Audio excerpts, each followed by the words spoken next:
Welcome back to the Pipeline recording on a fine Monad Monday here, joined by our trusty co-host Kevin, head of growth at Monad, and a awesome guest that I'm really excited to dive in with today, mostly because everyone's talking about consumer crypto right now. Super broad category, but we have a team joining us today that's on the cutting edge, building a consumer facing product in a vertical that's picked up a ton of traction in the traditional space over the past few years. And it's even more interesting because this is not only a software play, but it's hardware as well. So delighted to welcome Nix from the Pulse team. Thank you for coming on the Pipeline today. Hey Danny, hey Kev, good to meet you guys. Yeah, thanks for having me on, man. I really appreciate it. I've been, a long time viewer of the show, and it's cool to, come along and share more about our vision today. Awesome. Well, super excited for it. I know a lot of the Monad community has become familiar with Pulse, if only from the awesome tweets that are rolling out on the timeline. A lot of great Pulse energy out there for sure. But maybe you could run us through a little bit of a high level overview of what is Pulse. Yeah, sure. Happy to kind of share more about that, right? Just to give you a bit of background about myself before I kind of jump into that, because that hopefully kind of sets the scene and explains the kind of vision behind it. I've been a founder pretty much all my life, right? Since like 2010, after I kind of, graduating from uni, I've just basically been building since then, right? Running startups. And I would say for a large part of my 20s and even some of my 30s, I just kind of ignored my health. I focused more on building, shipping, as opposed to looking after my own body. And what I realized was as I started to like just age more and kind of, really get into my 30s, like my body wasn't responding the way it used to.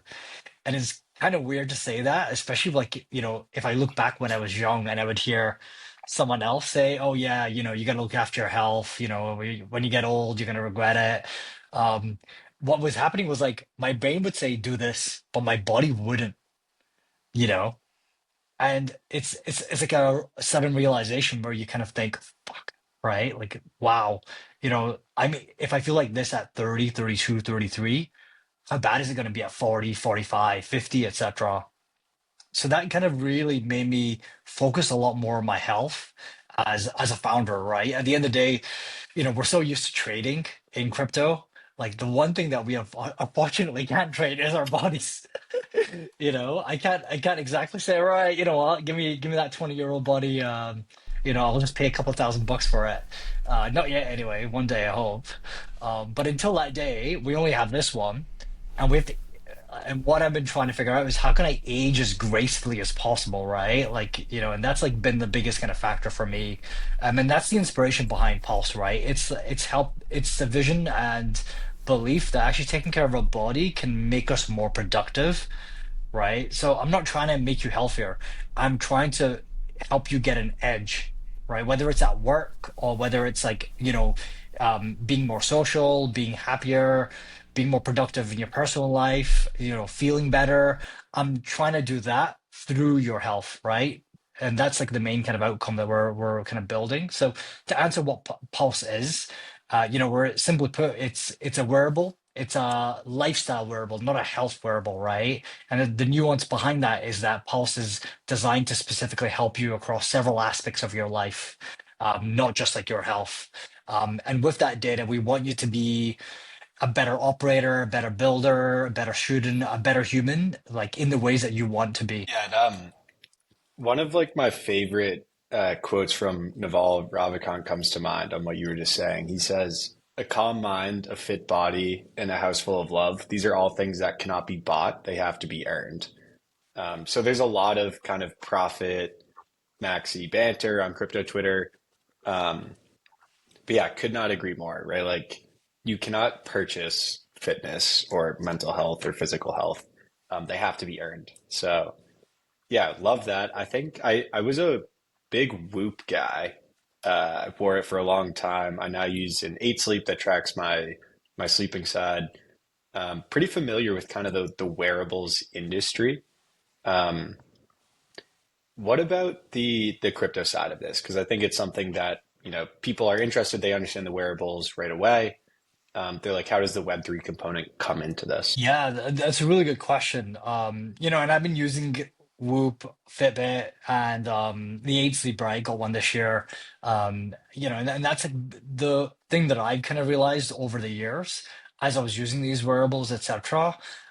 One, I wasn't getting rewarded for the data I was generating, right? And what I started noticing every now and again was, oh, Aura has a deal to sell data to X company. Whoop has a deal to sell data to X company. New product A has acquired data relating to sleep or eating habits, from Y company. And I'm just thinking back, well, I wasn't rewarded for any of that. I did a 23andMe DNA test. I wasn't rewarded for any of that, even though 23andMe had been selling that data for millions. So it kind of made me ask questions around, well, why not? What's holding it back, right? And if I'm the one generating this value, why can't I get the value back from it, basically? And that's like the big kind of component, and for us, which is essentially using crypto rails as a transparency mechanism around data brokerage, right? So if there's a third party that does want to acquire my data, can I be notified about that, review the opportunity, and decide, do I want to license my data or not, right? And I'll give you an example. What if University of Oxford wants to kind of acquire 1 year's worth of wearable and DNA data for doing a new clinical study, right? And they're willing to pay $500 per participant for that, right? How can we essentially create that relationship between that kind of research entity and the users and make it transparent in terms of what data was shared, how long was it shared for, and what was it used for? And our view is that crypto rails solves all of those problems. I think it's the data side of things and the incentives that are, inherently baked in with that is a really cool angle to actually leverage blockchain to have a unique advantage.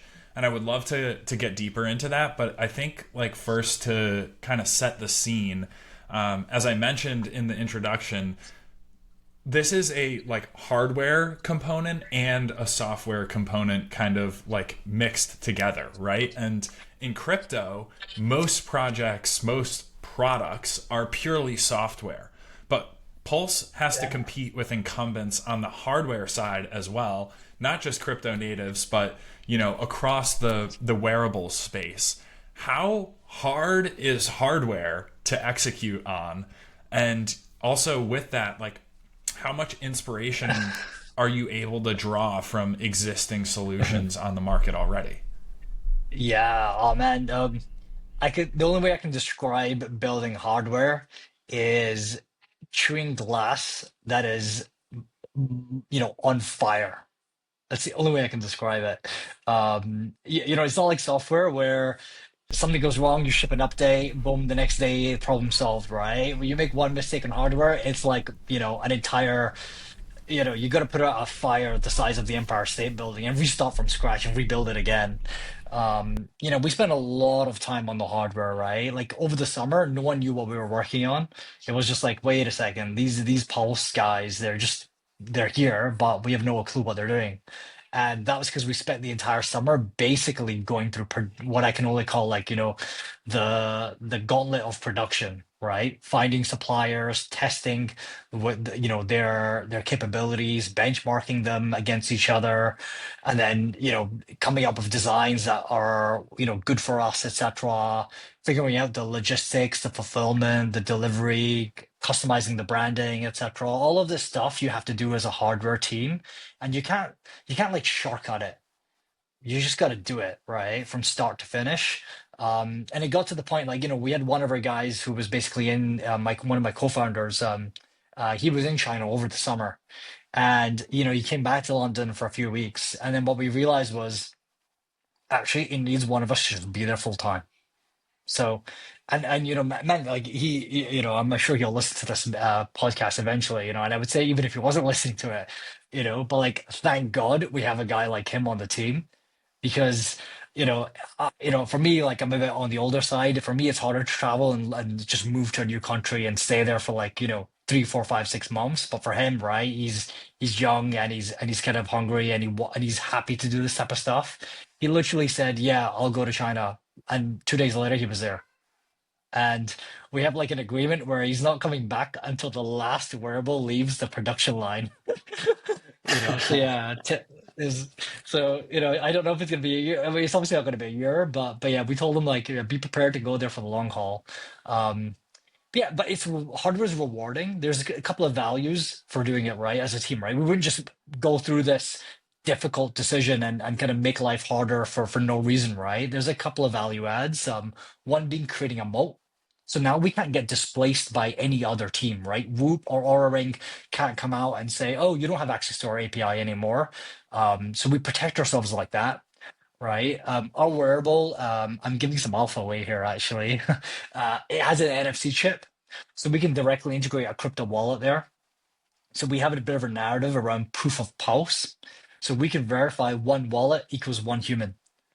And there's a huge value add there when it comes to helping teams verify that the wallet is a real human, etc., without exposing, without doxing the user or exposing who they are. And it also creates like a ability for us to give our API and SDK to other teams who want to build cool software on top of our wearable device, right? We see the wearable as like infrastructure.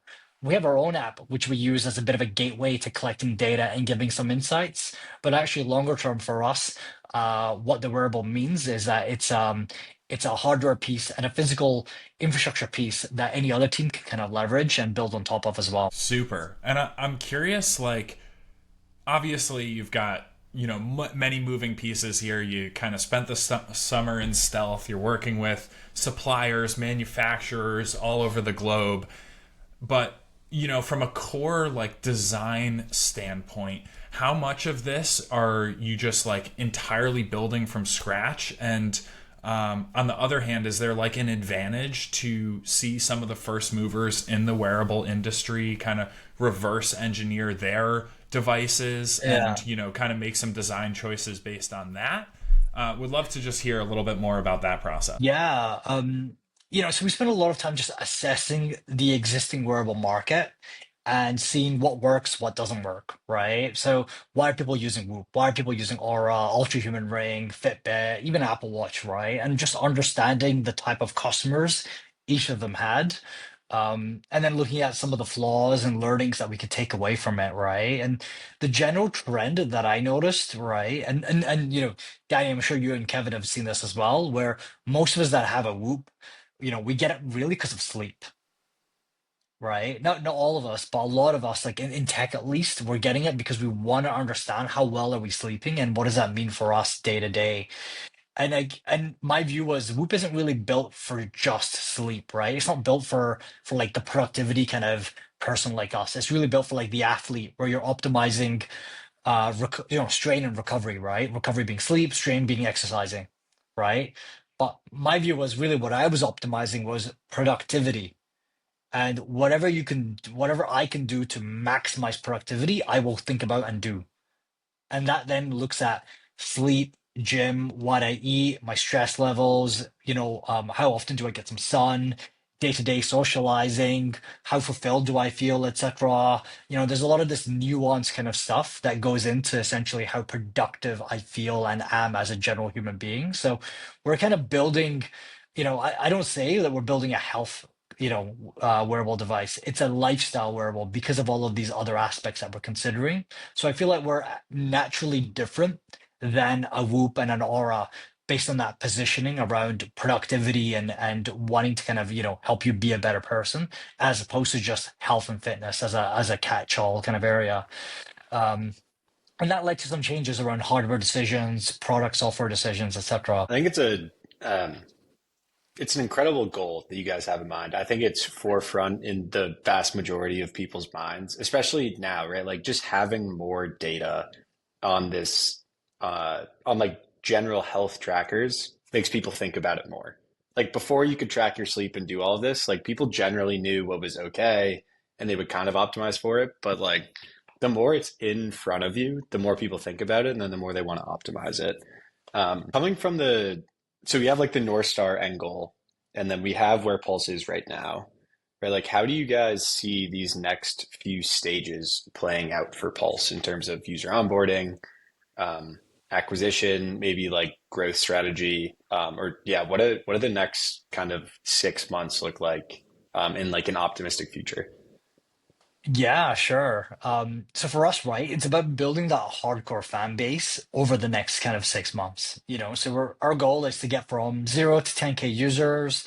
We view that we can do that largely through the crypto kind of community, right? Get the 10K hardcore fans, refine the app a little bit, refine the positioning, the branding, etc. Really kind of build that identity, and prove that Pulse is sticky to use, and prove that the value that users are getting from like a productivity kind of lifestyle perspective is useful for them. And then our focus is very much on, I mean, most people say retail.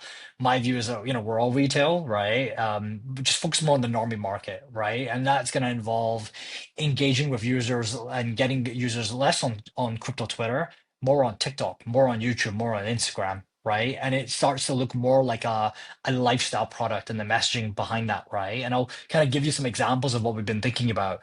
Some of our messaging is going to be, oh, this is for the busy moms who want to have more energy in the evenings to meet friends and socialize, right? It's for the student that wants to be able to like study that extra hour, right? It's for the high performer, who wants to like wake up an hour earlier every day to like go to the gym or be more productive at work, etc. Like that's the type of language we're going to be using in our marketing materials. Right. And it's really important for us to scale from that 10K to that 100K goal to use this type of language, right? And then from 100K, we want to get to a mil. And each of these are going to require different types of messaging, different platforms, different types of distribution as well, right? Like, i.e., is it KOL or influencer marketing on TikTok, etc.? Is it paid advertising? Is it, performance-based marketing using Facebook, Amazon ads, etc.? Those are the journeys that we're going to be going through over the next kind of 6 months.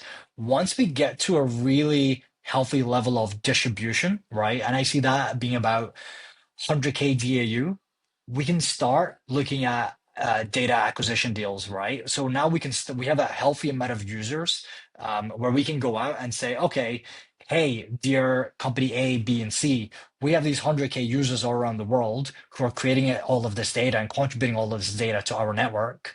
Are you interested in acquiring it? Right? We know you're building products A, B, and C.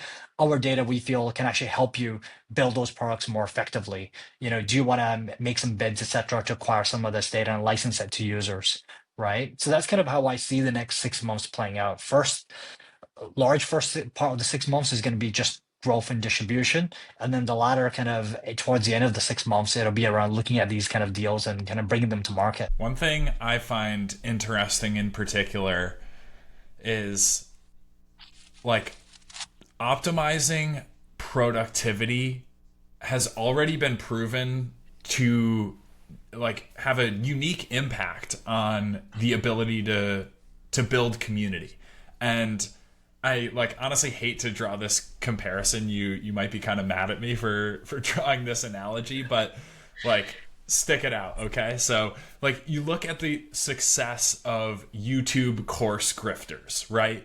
It's clear that there's like a market desire to pay for edge. And a lot of these courses are trying to tell you or give you like impart some wisdom as to how you can become healthier, how you can have a more like disciplined mindset, how you can earn more money, how you can, be more popular in social groups. And like as grifty as these platforms often are, they do have communities forming around them. So while you cannot pay for health, you can pay for an edge. And it seems that market wise, a lot of people are willing to pay for an edge. So when you think about building community around Pulse, when you think about cultivating this active set of users who are loyalists, who really come in and use the product, leverage the product from day one, provide a lot of meaningful advice and feedback that shapes how you kind of tweak the product going forward. Do you see crypto as a massive advantage when you think about building the community around this, when you think about incentivizing user testing, user data, things like that? Yeah, that's a really good point, Daddy. Um, it's a really good. I like the analogy you've made to a certain extent, right? Like there are these people are willing to pay to get better, right? Get ahead in life throughout all these areas. And the question is, right? Like, are you selling a product that is largely kind of vaporware or value, right? And for me, I always got frustrated when someone would pay for like some of these kind of courses on how to be an entrepreneur because I'm just inherently one. But what I realized over time was not everyone is, right? And actually, others find value in understanding the journey of entrepreneurship, right? Um, and then I ended up being exactly that guy you're describing, Danny, but for my health where some people are naturally just going to the gym and understand the importance of it, right? They enjoy the process. For me, I was figuring out why to do it, how to do it, and like what to do when I got to the gym, and I started paying for that, right? And I started getting that value and knowledge. So I can kind of see what you mean around like, yeah, it's a bit grifty to a certain extent. And definitely, I paid a couple of bucks here and there where I shouldn't have, but to a certain extent, I got a lot of value out of it. My view in crypto, right, is crypto is the most powerful around formulating culture within, whether it's a certain group in terms of what they believe in, i.e meme coins, right? And like I believe Moodang or whatever is like the next hot meme coin, etc., right? But then you've got the other side, which is I believe in privacy, I believe in self-sovereignty, etc., right? And then you've got another side, which is around, oh, I believe in like asset ownership and what that means for me in terms of how I live my life. And crypto helps formulate these communities around it through the ownership of tokens and the ownership of, in our case, it's the ownership of data, right? And the value you get behind it. And that is a huge advantage because you don't get that with Whoop. You don't get that with Aura Ring, etc. You don't get it with Ultra Human Ring, right? And the question is like how much you leverage it to create that community and how you leverage that community to help you grow, scale, to get to like critical mass where you can then start kind of expanding beyond as well, right?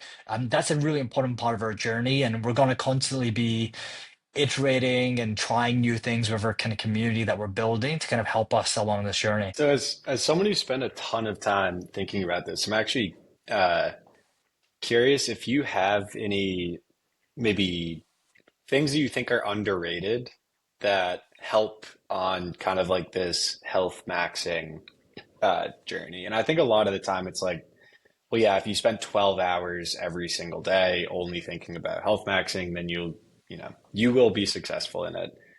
So I think a lot of the time it's like time spent per upside is something that people care about. But yeah, just curious, like you spent a lot more time than probably anyone or most people that will listen to this. Any kind of tips or tricks that you think are very solid to help people improve their health? Yeah, the easiest low-hanging fruit tip is blackout curtains. And it's shocking how many times I'll go to a friend's apartment and I'll see that, their room doesn't have blackout curtains, it's just have blinds. And they'll say, oh, yeah. And I'll tell them about like the value of blackout curtains, right? But then their response will always be, oh, it's not my apartment, it's the landlord's apartment, I don't want to do it. I'm like, guys, it'll cost you about $200-300 to get all of this done, and the value you will get from doing it will pay for itself in the first few weeks, and you will thank me for it. And so many friends didn't do it, and the ones that did do it immediately just said, "Yeah, that was a no-brainer. I don't know why I didn't, consider it, so, but earlier." And the reason why blackout curtains are so useful is because it just helps your body regulate its sleep cycles more efficiently, right? Now, depending on where you live, the sun might just come up a little bit too early for when you should be waking up, right? So in the UK, for example, during the summer, sun will come up at 4 a.m. sometimes. Now, I'm not getting up at 4 a.m., right? I'm going to be getting up around 8, 7, if maybe sometimes 9 if I had a kind of late night.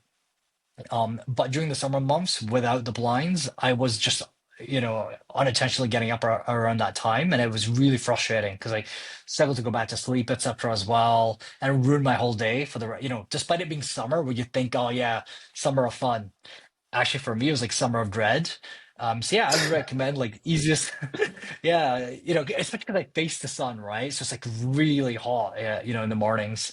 So yeah, I would recommend like just get a blackout curtain. You'd be shocked how much kind of value you get from that. Yeah, 100%. I recently got um, blackout curtains and put an automatic timer on it too. So I don't really have an alarm clock anymore. My curtain Yeah, will just go up, which then brings the sun in. You naturally wake up. And yeah, I found like hands down one of it takes one day to set it up or like an hour. Um, and then it just makes every single day after that better. Um, yeah, I also think like on the health side, I'm just going to put my own opinions out here. I know this is the Nick show. Um, I think people sleep on actual exercise. Like I see so many people that they go to the gym maybe like once a week or less, and then they're super hyper focused on like there's microplastics in this brand of water, or like you can't eat this, it has seed oil in it, and then they're just like completely forgetting about like going for a run or like lifting weights or anything. So I feel like people have massively over-indexed on the food side just because everyone eats every single day. So it's in their face, and they're like, "Well, I can make this better," and then they sleep. They like don't pay attention to sleep or exercise. Like if you just exercise in the top 50 percentile, and eat in the top 50 percentile, like your health is going to be top 10 because most people completely miss um, on the exercise side, I think. Because it yeah, stinks, right? yeah. Like you don't want to like going for a run. Like it's hard. It doesn't make you feel good. It's hard to do, and because of that, just like I don't know, people don't pay attention to it. Yeah, I completely agree. People don't, and it's hard because if you don't enjoy the process, it's always frustrating. And yeah, over time, what I just grinded it through because of the self-conviction of wanting to get healthier, right? And then I started noticing the benefits outside of health, which was I felt sharper, right? Like, I would feel more creative at work, I'd feel more focused, right? I'd feel more determined. I get less bothered about stuff as well. So actually helped me just improve my mood generally, right? And as a founder, right, like your emotions are going to be always like this, just because of all the stuff that you go through day to day. And anything you can do to help you just, be more data driven and kind of, focused, you should be looking at. And yeah, like a 30-minute run would have such a positive impact for the rest of the day. It's a no-brainer. And you learn to kind of enjoy and be more productive when you're running. So when I'm running, I'll think about what I need to get done for the rest of the day and how that's going to impact me, etc. as well. So for me, it doesn't feel like it's a distraction or a waste of time. It feels like it's a part of the process that I go through to help me be a more effective founder. What about you, Yeah, just Danny? general life improvements for That's sure. Yeah, Dan, yeah. what's your health tip or under index take? Oh, I don't know. I'm honestly like I might just steal something from you here, Kevin, which I've always found funny. Um, it seems like you like if you're going to lift at the gym and you don't get protein within I think 45 minutes after the workout, then you call it a waste of a workout. So that points back to I guess your point on like you have to exercise but you have to also eat right and like do these things in balance, and not just go super hard at one end of the spectrum in like optimizing one specific area. But one like interesting trend that I think has become obvious in recent years is like the popularity of new forms of exercise and people getting really creative around doing things that they actually enjoy to a degree and getting their exercise through that. So, pickleball has exploded in popularity in probably like the last 5-10 years. A lot of elderly people in particular are going towards pickleball as a great outlet for exercise, staying active. You've got classes like Orange Theory and things that you see in New York like spin class on the roof and hot yoga, like Yeah. all these different Yeah. forms of exercise. And with Pulse, you're presumably like indexing all of this behind the scenes, maybe even auto detecting what forms of exercise people are involved in, and trying to provide the most accurate data possible. Would love to hear, what goes in behind the scenes in terms of like auto detecting a specific exercise, a specific activity. How do you test that? Do you have like people just wearing a pulse and going for a run, or going to Orange Theory, or like swimming or biking? How do you get Yeah. that data, and what does that process look like? Yeah. So it's surprising how much you can glean from just a device on your wrist in terms of a person's day to day, right? So, because there's a few sensors that help you kind of access or guess, best guess what user's doing, Danny, right? One is the accelerometer. So you kind of know is the person, are they accelerating, decelerating, are they moving, they lifting something, putting something down? Is there, hand like this, hand like that, etc. So just with some of that, you can somewhat guess what physical exercise they're doing, i.e., lifting weights, running, etc. But then you've also got temperature sensors, so that kind of lets you know roughly, right? Okay, are they outdoors, right? Because we know the local temperature in New York, or are they indoors, right? Are they in hot yoga? Because actually, the temperature spiking quite a lot compared to what it normally should be. Then what's the user's heart rate? Right? So if you're running, typically you're going to run at like the same pace unless you're, depending on the type of run you're doing. But generally speaking, people try to use the same pace when they're running. So you kind of see people's heart rate elevating and then staying consistent throughout their run. So those are the kind of biometrics that we look for when estimating what a user is doing in terms of activity. So there's about 50 activities, generally from a health perspective or fitness perspective you'll do throughout, like common ones that we're aiming for. So that includes swimming, running, boxing, lifting weights, doing yoga, but it's Pilates class, etc. So those are the kind of things that will automate and try and guess what you're doing. To a certain extent, we will be interested as well in like just general lifestyle data, right? Like, do we detect you're sitting down for 2, 3, 4, 5 hours, right? What can we do there to help you kind of be a bit more energetic throughout the day, right? Are we detecting you're lying on, on the couch and reading on your phone for too long? Even though you said that you want to be more productive, can Pulse help nudge you in the right way to kind of, getting off the couch and, getting away from procrastination, etc. So those are the things that we're thinking about when it comes to the sensors and kind of what you're doing day to day around how Pulse can help. So is it fair to just like blanket statement and be like, look, it's very similar to Whoop with a few extra features, but it's like Whoop to earn, basically. It's like you're doing all of this stuff anyways. You really like you bought the device for a reason because you want it, but you're just like you're getting paid for your data on the back end instead of just giving it away for free.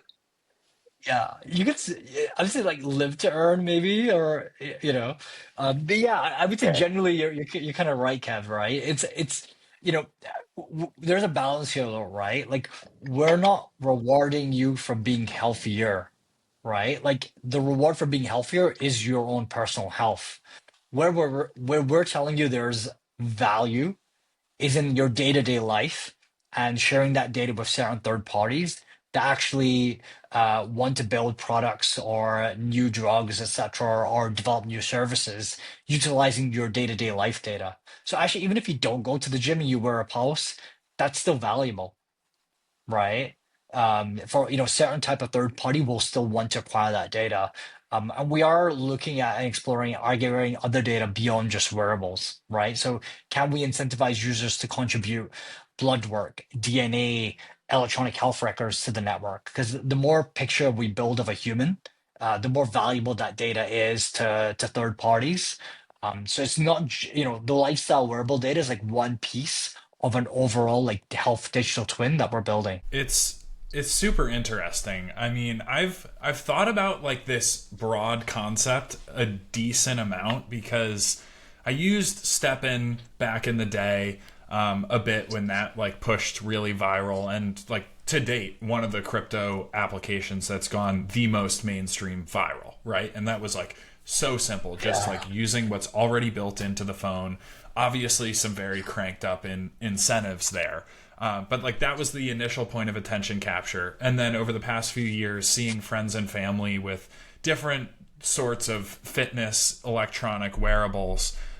So I've like thought about this a decent amount, and I know that like some of these, incumbents in the Web 2 space will need specific data sets for specific activities. So they'll, look at their data and say like, we really need to get a lot more data on basketball, for example. And they'll run a clinic and say like, okay, everyone wears the device. We're going to play basketball for X amount of time. You provide a lot of information up front, like age, height, weight, things like that. And, then they basically incentivize that with like a free subscription or a gift card to somewhere. And that is just like the perfect model to just insert in crypto, get a lot more user data because the incentives are just much stronger, much more direct to the consumer. So was that like a fundamental kind of advantage that you saw in building out not only a wearable device, but doing so in a very crypto native fashion? Yeah, that was a really big aha moment for us, Danny, right? Around improving the transparency of it. There's another part which is around data security, right? Like, at a certain point, we want to make sure we're storing as much data as possible encrypted on chain.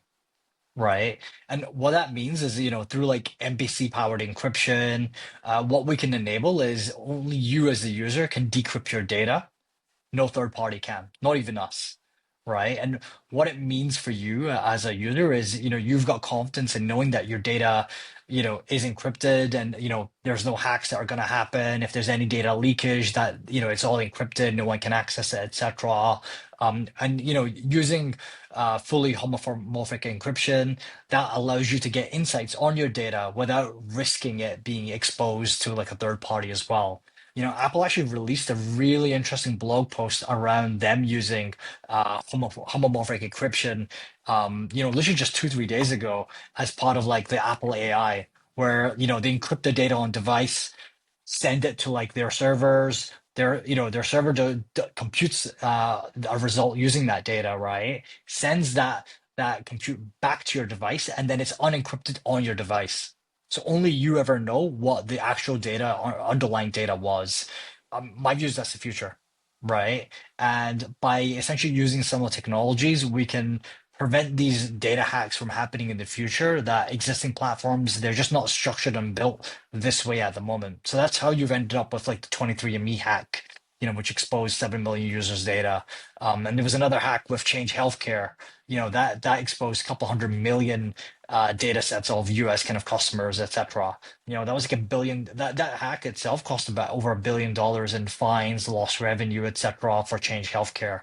And Crypto Rails solves it. Yeah, definitely. I mean, it's a like the not only the crypto rails, but the community side as well is a superpower for bootstrapping a user base like this. I always think back to, Keone's commentary probably like 6 to 12 months ago around one of the core advantages to building in blockchain and, that being community, looking at the traditional startup space where you have to pay people to dog food your app or product in this case, and like really really spend a ton of time and effort to get user feedback, to build community around a product, to build a brand. And in crypto, the advantage is that's basically second nature. So I know the Monad community has been really excited to kind of hear some early alpha and rumblings at Pulse. I'm sure they're going to be even more excited when that's starting to come to fruition. But curious what went into the decision to build on Monad, and what can the community get excited for? Yeah. So we it was quite funny actually. I think Kevin, we met you randomly over the summer, right? At an event. And I just heard Kevin speaking about community and growth and kind of like his lessons over the last couple of years.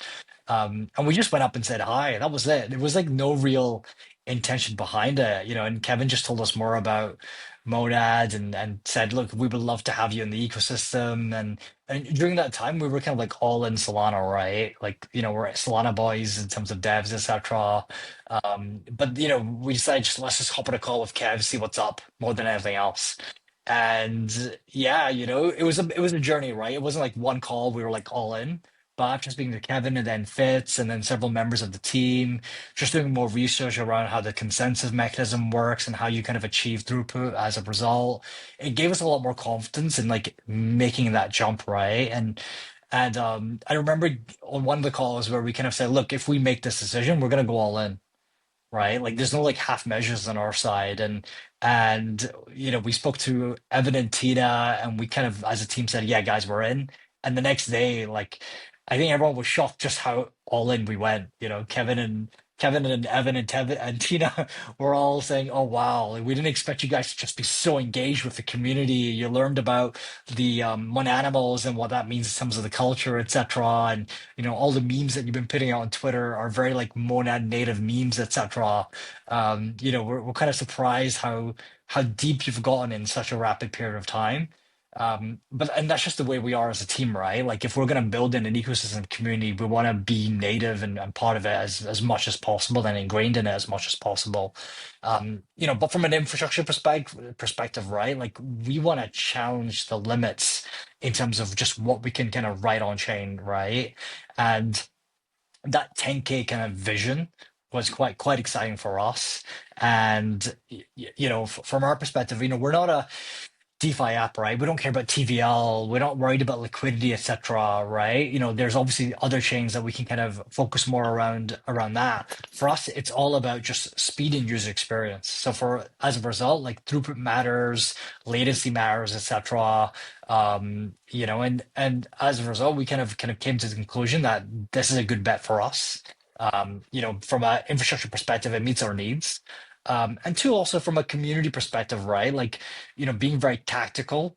What launching a Monad, what it's meant for us is we're able to like really galvanize this hardcore community of super fans that are excited about consumer crypto because that's the pitch that Monads have been making over the last kind of year, within the market as well. So the community that we've been working with, they're all already kind of pilled on the value that consumer crypto can bring. So we've not had to convince anyone the value of Pulse and what it means for them. They've understood it on day one, and it's been quite surprising seeing how ripped everyone is on Monad. Like we've been seeing so many posts from like the Iron Mads, the Monad Run Club, the Monad Gym Club, etc. Like you can tell the community cares about health, right? And I would probably say like, yeah, the Monad community is probably the most ripped kind of ecosystem out of all the others that on the market. We should do this as Olympics, like crypto Olympics, like communities against each other or like chains against each other, just to see it. Dude, do a little Pulse sponsorship. Get all the Yeah. athletes to wear it, and then use that as marketing content as data. That would be fantastic. Yeah, Nix, I remember it was in Belgium after a panel or something. You know, day four of a conference, having a million conversations, you guys can kind of glaze over a bit, and we started talking, and you started talking about the app, and I was like, wait a second, this thing is fantastic. And I remember I pinged Fitz immediately and was like, you got to talk to these guys. Like this is the truth. They're hitting on a very cool vein. Like if there's anything that we can do to support, like 100% we need to. So just got really excited about like your founder vision, where you guys are taking the product. And yeah, now we're here, right? Pumped to keep pushing wherever we can.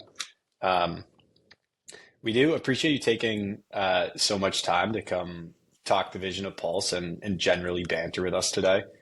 We do have one final question that we do ask every single guest who comes on the pipeline, and it is the final alpha, right? So it's, a single piece of wisdom, a thought maybe that you have that you would like to leave the listeners with.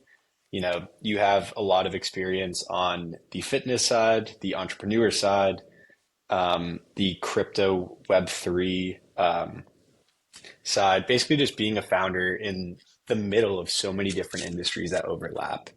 Right. So if you have anything, it could be literally a joke. It could be something your grandma told you when you were young that's always stuck with you. It could be a book that you read.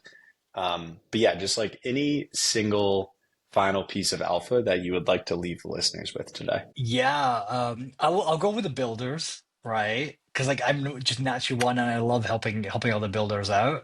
Um, and like this is from it's a famous quote from the Ben Horowitz book, "Hard Thing About Hard Things." And in the quote, right, in the book, right, he's talking about how they just went through this roller coaster ride of ups and downs. And during one of their major downs, where they're almost going bust, life's almost over. The whole thing's about to implode, and they had to make a really hard decision about just firing a bunch of staff to like increase the runway so they could just potentially get some sales in the bank and keep going. And he went through like a lot of hard conversations with staff as a result because of that, people that believed in him, right? And what he realized was, and the kind of parting advice that he's given like founders is, if you're gonna eat shit, don't nibble. And yeah, and it sounds so silly, right? Like, why would you ever want to eat shit?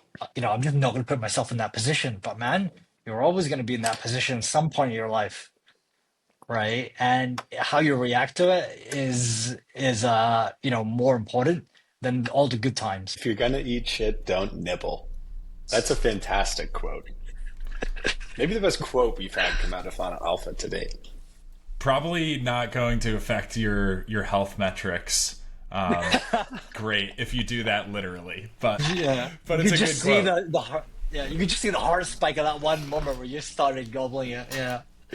Yeah, I don't know if you've got like an instant dial 911 feature built into the app, but that would definitely set it off. I mean, this was awesome. Super unique application. I think building in a vertical that's, the value proposition of doing this on blockchain is, basically goes without saying. Like this is something I've been excited about for a long time. Really excited to see it happening on Monad. I know the community is as well.